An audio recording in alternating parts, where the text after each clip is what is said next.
अंजलि की उम्र लगभग 30 साल हो चुकी थी। वो एक स्कूल में टीचर की जॉब करती थी। अंजलि के घर में उसकी माँ के अलावा उसका छोटा भाई और भाभी भी रहा करते थे। 30 साल की उम्र होने के बाद भी अंजलि की अब तक शादी नहीं हुई थी। इस बात को लेकर अंजलि की माँ रुक्मिणी देवी काफी परेशान रहा करती थी। माँ, मैं स्कूल जा रही हूँ, जरा मेरा टिफिन तो दे दीजिए। अब क्या पूरी जिंदगी मैं तुझे टिफिन बनाकर देती रहूंगी? अरे कुछ सोचा भी अपने बारे में या बस ऐसे ही? क्या माँ, सुबह सुबह फिर वही बातें लेकर बैठ गई। माँ गलत क्या कह रही है अंजलि दीदी? इतनी उम्र हो चुकी है आपकी, माँ कब तक आपकी सेवा करती रहेंगी? भाभी, मैंने माँ को कब कहा कि मेरी सेवा करो? वैसे भी अपना टिफिन मैं खुद तैयार कर लेती हूँ, बस टेबल से उठाकर देने को ही तो कहा था। वैसे अंजलि दीदी, देखा जाए तो टिफिन उठाकर देने की उम्र तो आपकी है। आपका अपना घर परिवार बच्चे होते तो ये जिम्मेदारी आज आप पूरी कर रही होती। एक बात मेरी समझ में नहीं आती, अगर मेरी शादी नहीं हुई तो इसमें मेरी क्या गलती है और तुम सब लोग मेरे पीछे क्यों पड़े रहते हो? अरे कुछ कहना क्या पीछे पड़े रहना होता है? अपने छोटे भाई को देख, तुझसे 3 साल छोटा है लेकिन 2 बच्चे खेल रहे हैं आंगन में। मुझे आप लोगों की कोई बात नहीं सुननी, जा रही हूँ मैं। और आप में से किसी को मेरा कोई काम करने की जरूरत नहीं है, मैं खुद संभाल लूंगी। इतना कहकर अंजलि वहां से चली जाती है। शाम को जब अंजलि अपने स्कूल से लौटकर घर वापस आती है तो उसने देखा कि पड़ोस वाली निर्मला चाची वहां पर बैठी हुई थी। क्या बात है अंजलि बिटिया, नौकरी करके वापस आ गई? जी चाची जी, कैसी हैं आप? मैं तो ठीक हूँ बेटा, तुम बताओ शादी के बारे में कुछ सोचा या नहीं? अरे रहने दीजिए ना, इससे तो शादी की बात करना ही बेकार है। कुछ भी कहो तो गुस्सा करती है, बात बात पर आंखें दिखाती है। माँ, आप ऐसा क्यों कह रही है? मैंने कब आप पर गुस्सा किया? अरे अंजलि बेटा, तुम्हारी माँ ठीक ही तो कहती है। 30 की होने आई हो, अब तुम्हें भी शादी वादी कर लेनी चाहिए। चाची जी, आप तो ऐसे कह रही हैं जैसे शादी करने से मैंने मना किया हो।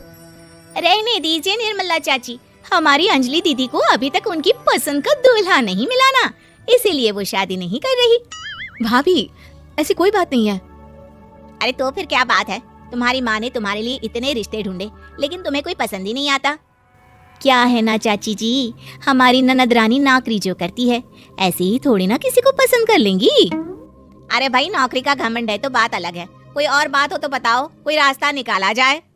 नहीं नहीं चाची जी, कोई बात नहीं है, बस मुझे अभी तक अपनी पसंद का कोई मिला नहीं है।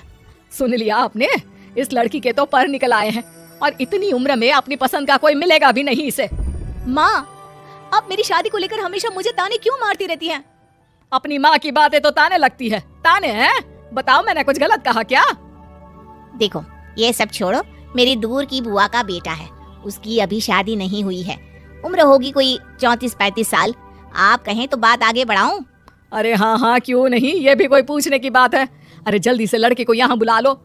माँ, आप मुझसे पूछे बिना मेरी शादी की बात करने जा रही हैं और मेरी उम्र 30 भी पूरी नहीं हुई है। निर्मला चाची कह रही है कि वो लड़का 35 साल का है। अंजलि दीदी, आपको क्या लगता है इस उम्र में कोई फिल्म का हीरो आएगा आपके लिए? देखिए, अब पसंद और नापसंद की बात तो रहने दीजिए, पसंद करने की उम्र तो आपकी निकल चुकी, अब तो जो भी मिले उसी से शादी कर लीजिए, इसी में भलाई है। तेरी भाभी बिल्कुल ठीक कह रही है, अब जैसा रिश्ता मिले उसके लिए हाँ कर देना ताकि हम भी गंगा नहाए। ठीक है, चलिए मैं उस लड़के को कहती हूँ, वो कल ही अंजलि को देखने आ जाएगा। अगले दिन निर्मला चाची के दूर का रिश्तेदार अंजलि को देखने उसके घर आता है। उसका नाम था अजय। अंजलि जी, तो आप नौकरी करती हैं, वो भी स्कूल में? जी हाँ, मैं स्कूल में टीचर हूँ। हमारी बेटी बहुत होशियार है। अरे पढ़ने लिखने में इतनी होशियार है, इसीलिए तो इसकी नौकरी लगी है स्कूल में। हाँ हाँ ठीक है आंटी जी, जरा मुझे भी तो बात करने दीजिए आपकी बेटी से। जी पूछिए ना, क्या पूछना चाहते हैं? अंजलि मैडम, ये तो बताइए कि आपने अभी तक शादी क्यों नहीं की? बस ऐसे ही, कहीं कोई रिश्ता पसंद नहीं आया इसलिए। लेकिन क्या मैं आपसे पूछ सकती हूँ कि आपने शादी क्यों नहीं की? अंजलि, क्या कर रही हो तुम? लड़कियों को इस तरह की बातें नहीं शोभा देती। रहने दीजिए आंटी जी, आपकी बेटी काफी पढ़ी लिखी है, मैं उनके सवाल का जवाब दे ही देता हूँ। वो क्या है ना, मुझे भी अभी तक अपनी पसंद की कोई लड़की नहीं मिली। अच्छा अच्छा, कोई बात नहीं। वैसे आपकी तनख्वाह कितनी है, कितना कमा लेती है महीने का? जी यही कोई 25,000 महीने। बस 25,000? इतने से क्या होता है? इतने से तो आजकल घर भी नहीं चलता। आपके कहने का क्या मतलब है? अरे मैं तो ये सोचकर आया था कि नौकरी वाली लड़की है, आराम से 40,000 कमाती होगी। माफ कीजिएगा, आपका और मेरा रिश्ता नहीं हो सकता। जी कोई बात नहीं, मुझे भी आपके साथ शादी करने में कोई इंटरेस्ट नहीं है।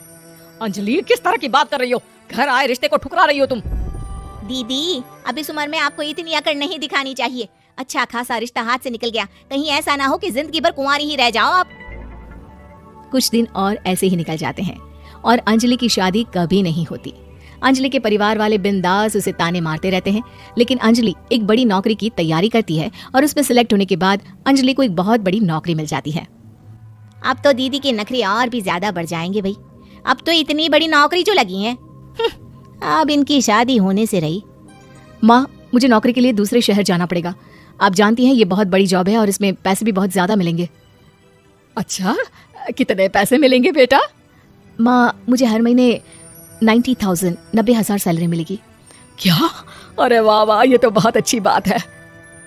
लेकिन फायदा क्या? कितने भी पैसे मिले, शादी तो हुई नहीं ना तुम्हारी।